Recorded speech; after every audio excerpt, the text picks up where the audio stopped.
चलो तो भैया स्टार्ट करते हैं, वेक्टर प्रोडक्ट या फिर क्रॉस प्रोडक्ट, ठीक है। बाकी आते रहेंगे, ज्वाइन करते रहेंगे हमें। वेक्टर और क्रॉस प्रोडक्ट, तो इतना तुम्हें पहले ही मैं बता चुका हूं कि वेक्टर प्रोडक्ट क्यों कहते हैं। इसमें जब दो वेक्टर्स का क्रॉस प्रोडक्ट करेंगे तो जो आंसर आएगा वो एक खुद वेक्टर होगा, इसलिए इसको वेक्टर प्रोडक्ट कहते हैं। और बीच में क्रॉस लगाते हैं इसलिए इसको क्रॉस प्रोडक्ट भी बोल देते हैं, ठीक है। अब देखो तुम्हें प्रोडक्ट दिया कैसे हुआ है उस हिसाब से तुम्हें चलना है, ठीक। सॉरी, तुम्हें ए और बी वेक्टर दिए कैसे हुए ना, गिवन किस फॉर्म में है उस हिसाब से तुम्हें आंसर निकालना है। फॉर एग्जाम्पल तुम्हें दोनों का मैग्नीट्यूड दिया है और दोनों के बीच का एंगल भी गिवन है, ठीक है। ये हो गया ए वेक्टर, ये बी वेक्टर, और इन दोनों के बीच का एंगल गिवन है। तो जो तुम्हारा सी वेक्टर आएगा ना, यानी कि ए क्रॉस बी करके जो वेक्टर आएगा वो वेक्टर कैसे निकालेंगे। उस वेक्टर का सबसे पहले आएगा तुम्हारा मैग्नीट्यूड। वो मैग्नीट्यूड होगा ए का मैग्नीट्यूड, बी का मैग्नीट्यूड, और उन दोनों के जो बीच का एंगल है वो होगा साइन थीटा, ठीक है। अब यहां से ये तो निकल गया सी का मैग्नीट्यूड। अब हमें प्रॉपर सी वेक्टर निकालना है, तो सी वेक्टर की डायरेक्शन भी बतानी पड़ेगी मैग्नीट्यूड के साथ साथ। तो कैसे बताएंगे उसकी direction, right hand thumb rule से। जब हमें इस तरीके से वो बनाया हुआ है तो कैसे बताएंगे, राइट हैंड थंब रूल से। ए क्रॉस बी की जो डायरेक्शन होगी वो ए से बी की तरफ हमें रोल करनी है अपनी फिंगर्स, ए से बी की तरफ। ऐसे हमने ए की तरफ रखी, बी की तरफ रोल करी, तो ए क्रॉस बी जा रहा है बाहर। अगर हमसे पूछा होता बी क्रॉस ए की डायरेक्शन बताओ, तो कैसे बताते, बी की तरफ फिंगर्स रखते, ए की तरफ रोल करते अंदर की तरफ। तो तुम देख सकते हो ए क्रॉस बी और बी क्रॉस ए दोनों अपोजिट डायरेक्शन में है। ए क्रॉस बी बाहर आ रहा है, बी क्रॉस ए अंदर जा रहा है, ठीक है। दोनों अपोजिट डायरेक्शन में है, बट दोनों का मैग्नीट्यूड सेम होगा, ठीक है। जो बी क्रॉस ए का मैग्नीट्यूड होगा वो क्या होगा, बी का मैग्नीट्यूड ए का मैग्नीट्यूड साइन थीटा, ठीक है। हाँ, तो बी क्रॉस ए और ए क्रॉस बी दोनों का मैग्नीट्यूड तो एकदम बराबर होगा, ठीक। मैग्नीट्यूड बराबर होगा और डायरेक्शन क्या होंगी, अपोजिट।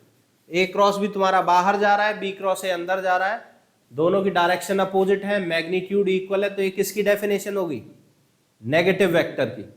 तो हम ये कह सकते हैं कि ए क्रॉस बी और बी क्रॉस ए एक दूसरे के नेगेटिव वेक्टर है। नेगेटिव वेक्टर्स को तुम इस तरीके से लिख सकते हो, A cross B will be equal to minus of B cross A. इस माइनस को यहां लगाओ कोई फर्क नहीं पड़ेगा, ये इसकी फर्स्ट प्रॉपर्टी हो गई, ये ध्यान रखना, ठीक है। A cross B will be equal to minus B cross A. इसकी जो सेकंड प्रॉपर्टी है वो ध्यान रखना, बी क्रॉस ए का जब तुमने वो किया, ए क्रॉस बी किया था तो बाहर की तरफ आया था, तो वो बाहर की तरफ किस डायरेक्शन में होगा, बिल्कुल इसके परपेंडिकुलर, इस बोर्ड के परपेंडिकुलर। जब इस बोर्ड के परपेंडिकुलर है तो ए के भी परपेंडिकुलर होगा और बी के भी परपेंडिकुलर होगा। यही इसकी हिडन ट्रिक है कि ए क्रॉस बी करके जो वेक्टर आता है वो ए के भी परपेंडिकुलर होता है, बी के भी परपेंडिकुलर होता है। ए क्रॉस बी जो सी वेक्टर निकाल के आया ना तुम्हारा, जब हमने ए क्रॉस बी किया तो वेक्टर बना सी वेक्टर, ठीक है। ए क्रॉस बी का आंसर क्या होता है, सी वेक्टर। सी वेक्टर की डायरेक्शन क्या है, बाहर की तरफ, ये पता है ना, ए राइट हैंड थंब रूल से निकालिए, बाहर की तरफ है, और वो सी वेक्टर परपेंडिकुलर है ए के भी बी के भी, ये बता रहा हूं मैं, क्लियर है, ठीक। तो इसमें मेन बात ये होती है, जब तुम ए क्रॉस बी करते हो तो जो वेक्टर आता है, ये एक वेक्टर आया है, ये परपेंडिकुलर होगा तुम्हारे ए के भी और यही परपेंडिकुलर होगा बी के भी, ठीक है। तुमसे क्वेश्चन में उल्टा पूछा जाएगा, तुम्हें दो वेक्टर दिए हुए होंगे और ये बोला जाएगा कि इन दोनों वेक्टर्स के परपेंडिकुलर वेक्टर निकालो, ठीक है। तो कैसे निकालना है, उन दोनों का क्रॉस प्रोडक्ट करके। तुम्हें क्रॉस प्रोडक्ट करने को नहीं बोला जाएगा, डेफिनेशन से पूछा जाएगा, तुम्हें बोला जाएगा दो वेक्टर के परपेंडिकुलर वेक्टर कैसे निकालते हैं, क्वेश्चन में पूछा जाएगा ये। ठीक है, तो कैसे निकालते हैं उनका, क्रॉस प्रोडक्ट करके। अगर तुम ए क्रॉस बी करोगे तो इस तरीके से इस तरफ वाला परपेंडिकुलर वेक्टर आ जाएगा, ठीक है, और बी क्रॉस ए करोगे तो अंदर की डायरेक्शन वाला आ जाएगा। अब वहां पर तुम्हारे पास चॉइस होगी, तुम ए क्रॉस बी भी कर सकते हो, बी क्रॉस ए भी कर सकते हो, क्योंकि दोनों ही परपेंडिकुलर होते हैं ए और बी के। क्लियर है बात। और ये भी ध्यान रखना, ए क्रॉस बी और जो बी क्रॉस ए होता है वो दोनों एक दूसरे के नेगेटिव वेक्टर होते हैं, एक प्लेन में अंदर जाएगा, दूसरा बाहर आएगा। ठीक है, याद रहेगा ये। ठीक, अब आगे चलते हैं। ये तो तब हो गया जब हमें मैग्नीट्यूड और दोनों के बीच का एंगल दिया हो। अब अगर आई जे के की फॉर्म में दे रखा हो तो कैसे करेंगे। ठीक है, देखो मान के चलो हमें एक वेक्टर दे रखा है, A vector equal to 2i minus 3j plus 4k, और बी वेक्टर हमें दे रखा है i minus 2j plus 3k, और हमसे पूछा है ए क्रॉस बी निकालो। तो ए क्रॉस बी निकालने से पहले हम कुछ चीजें समझते हैं। जब हम क्रॉस प्रोडक्ट करेंगे तो इसमें सेम वही चीज अप्लाई होगी, आई वाले का इन तीनों के साथ क्रॉस प्रोडक्ट होगा, फिर जे वाले का तीनों के साथ, के वाले का तीनों के साथ। ठीक है, उसको समझने से पहले ये देख लेते हैं आई का आई के साथ क्रॉस प्रोडक्ट क्या होगा। ठीक है, तो देखो आई वेक्टर का क्रॉस प्रोडक्ट आई वेक्टर के साथ क्या होगा, दोनों के बीच का एंगल 0 है, और हमें पता है ए क्रॉस बी में क्या आता है, ए बी साइन थीटा, है ना, मैग्नीट्यूड में ए बी साइन थीटा। अगर दो वेक्टर पैरेलल होंगे या फिर सेम ही होंगे तो उनका क्रॉस प्रोडक्ट हमेशा 0 आएगा, ये ध्यान रखना। पैरेलल या फिर कोलिनियर, पैरेलल और कोलिनियर इन दोनों का क्रॉस प्रोडक्ट 0 आता है। ठीक है, क्रॉस प्रोडक्ट हमेशा 0 रहेगा, ये ध्यान रखना। क्रॉस प्रोडक्ट 0, ऐसे ध्यान रखो। तो यहां पर जब आई वाले का आई वाले से होगा तो वो 0 आ जाएगा। अब जे और के के साथ कैसे बिहेव करेगा ये हमें पता होना चाहिए। ठीक, तो देखो आई का क्रॉस प्रोडक्ट जे के साथ क्या होगा, अगर इसको मैं लेंदी तरीके से करूं, आई होता है हमारी एक्स डायरेक्शन में, है ना, और जे होता है हमारा वाई डायरेक्शन में। इन दोनों के बीच का एंगल 90 है, तो इसको कैसे निकालेंगे, आई का मैग्नीट्यूड, जे का मैग्नीट्यूड और साइन 90 डिग्री, ये तो आ गया इनका मैग्नीट्यूड। डायरेक्शन क्या होगी, आई क्रॉस जे, बाहर की तरफ, यानी कि परपेंडिकुलर। तो वो कौन सी एक्सिस होती है, अगर एक्स एक्सिस इधर है, वाई एक्सिस इधर है, तो बाहर की तरफ जेड एक्सिस निकल रही होगी, तो ये हो जाएंगे जेड की टर्म्स में, यानी कि के की डायरेक्शन में। अब के की डायरेक्शन में कैसे लिखेंगे, के कैप लगा देंगे अगर ये दोनों नहीं होंगे यहां पर। तो यहां ध्यान रखना आई क्रॉस जे होता है के। ठीक है,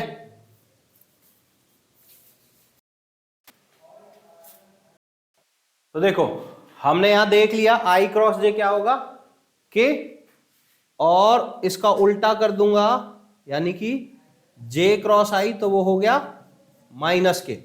बट ये मेथड ना बहुत लेंदी है निकालने का, तो हम क्या करेंगे, इसकी एक शॉर्ट ट्रिक देख लेते हैं, आई जे के साथ कैसे बिहेव करता है।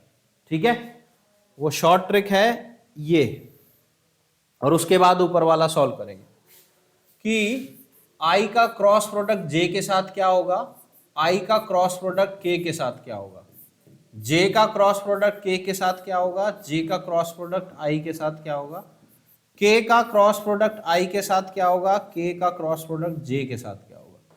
ये 6 चीजें तुम्हें निकालनी आनी चाहिए, यही तुम्हारी मेन है। इसके लिए हम ये सर्कल यूज करेंगे जिसपे हम आई जे और के इस तरीके से बना देते हैं। कई जगह पर ये उल्टा भी बनाया जाता है, कई बुक पे भी, एमसी फिट जी की बुक में, बट उससे मतलब नहीं है, तुम जैसा चाहे जो रूल फॉलो करना चाहे वो कर सकते हो। तो इसमें मैंने ये इस ऐसे बनाए हैं, तो मैं इसमें जो सीक्वेंस लूंगा वो क्लॉकवाइज लूंगा। मतलब ये है कि मैं अगर आई का क्रॉस प्रोडक्ट जे के साथ कर रहा हूं तो पॉजिटिव साइन लगाना है आई का जे के साथ, यानी कि इस सीक्वेंस में चल रहा हूं जिस सीक्वेंस में ये लिखे हैं तो मेरा आंसर आएगा पॉजिटिव, और अगर उल्टे सीक्वेंस में चलूंगा तो आंसर आएगा नेगेटिव। तो देखो सेम इस सीक्वेंस में कौन है, आई क्रॉस जे, तो ये है, तो ये पॉजिटिव होगा। और कौन सा आई क्रॉस के चलूंगा तो ये ऐसे जा रहा है, यानी कि ये नेगेटिव होगा। जे क्रॉस के, जे से सेम सीक्वेंस में है तो पॉजिटिव, जे क्रॉस आई यानी कि उल्टा है तो नेगेटिव, के क्रॉस आई, के से क्रॉस आई किया सेम सीक्वेंस है तो पॉजिटिव, के क्रॉस जे ये उल्टा गए तो नेगेटिव। तो पॉजिटिव नेगेटिव का तो पता चल गया। अब फाइनल आंसर क्या होगा ये कैसे पता चलेगा, जो दो यहां यूज हो रहे हैं उसे छोड़ के बाकी तीसरा लिख देना है बस। आई और जे यूज हो रहे हैं, के लिख दो, तो ये हो गया के प्लस का के कैप। आई और के यूज हो रहे हैं, लिख दो जे बट माइनस साइन के साथ, तो हो गया माइनस जे। यहां प्लस है, जे और के साथ लिख दो आई, जे क्रॉस आई माइनस का के और आई यूज हो गए माइनस का, सॉरी प्लस का जे, के क्रॉस जे यूज हो रहा है तो माइनस का आई। ये सीक्वेंस याद रखना, ये पता होनी चाहिए। क्लियर है? अब जाते हैं वापस उसी क्वेश्चन पे जो हमारा क्वेश्चन था, ठीक है, उसको कैसे करेंगे। ये रहा हमारा क्वेश्चन, ठीक है। इस क्वेश्चन को करना है तो देखो हम दो तरीके से कर सकते हैं, एक तो आई का तीनों के साथ कर दें, जे का तीनों के साथ, के का तीनों के साथ, राइट। इसको तीनों से क्रॉस प्रोडक्ट कर दें, इसको तीनों से, इसको तीनों से, 9 टर्म्स बनेंगी हमारी, बट वो बहुत लेंदी हो जाता है, इसीलिए एक शॉर्टकट मेथड निकाला गया है, डिटर्मिनेंट मेथड। तो अगर तुम्हें ए क्रॉस बी करना है तो कैसे करना, डिटर्मिनेंट बनाना है, आई जे के लिखना है और डिटर्मिनेंट में ये वैल्यूज डाल देनी है। कैसे, पहली रो में वो वैल्यू आएगी जो आगे लिखा हुआ है, ठीक है। तो इसमें आएगी 2 - 3 4, यानी कि 2 - 3 4, और दूसरी रो, तीसरी रो में आएगी 1 - 2 3, 1 - 2 3। इसको सॉल्व करेंगे, यानी कि आई ऐसे रख के फिर ऐसे ऐसे इस रो और कॉलम को छोड़ेंगे, -3 4 - 2 3, फिर माइनस जे लेंगे, इस कॉलम और इस रो को छोड़ेंगे, 2 1 4 3, प्लस के लेंगे, इसको और इसको छोड़ेंगे, 2 - 3 1 - 2, इस तरीके से लिखेंगे।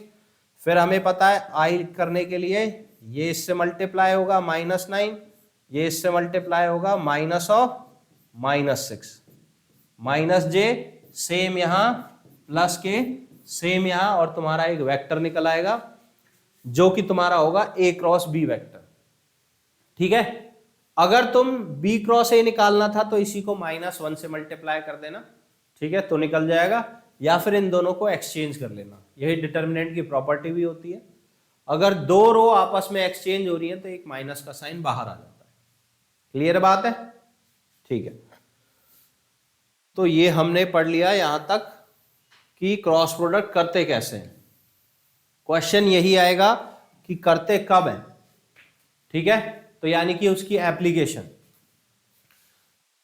कि क्रॉस प्रोडक्ट की एप्लीकेशन क्या क्या होंगी, कि करना कब है, कैसे पता चलेगा। सबसे पहला तो तुम्हें दो वेक्टर दिए हो, मान को चलो तुम्हें दिया हुआ है P एंड Q वेक्टर दिया है और तुमसे बोला है find a vector perpendicular to both the vectors, ठीक है। Find a vector perpendicular to both the vector, तो तुम्हें इन दोनों का क्रॉस प्रोडक्ट करना है और तुम्हें पता चल जाएगा P का क्रॉस प्रोडक्ट Q के साथ। तो ये वाला वेक्टर दोनों के परपेंडिकुलर होगा, P के भी परपेंडिकुलर होगा और Q के भी परपेंडिकुलर होगा, और यहां से तुम्हें पता चल जाएगा क्या करना है, ठीक है। दूसरा केस ये एरिया के लिए यूज होता है, ठीक है। दूसरा यूज क्या है इसका, एरिया ऑफ ट्रायंगल, कि मान के चलो कोई एक वेक्टर तुम्हें ये दे रखा है, ठीक है, ये वेक्टर हो गया ए वेक्टर, और बी वेक्टर तुम्हें दे रखा है ये वाला, ये हो गया तुम्हारा बी वेक्टर, और तुम्हें इसको अगर मैं इससे जोड़ दूं तो यहां पर तुम्हारा ये ट्राइंगल बन गया। इस ट्राइंगल का अगर एरिया निकालना है तो कैसे निकालेंगे, देखो हमें half into base into height करेंगे, बेस इंटू हाइट, ये होता है फॉर्मूला। बेस क्या हो गया इसका, ए का मैग्नीट्यूड है ना, और हाइट हमें पता नहीं है, थोड़ी देर के लिए इस एंगल को थीटा मान लेते हैं, ठीक है, और ये हो जाएगी हमारी हाइट यहां से यहां तक।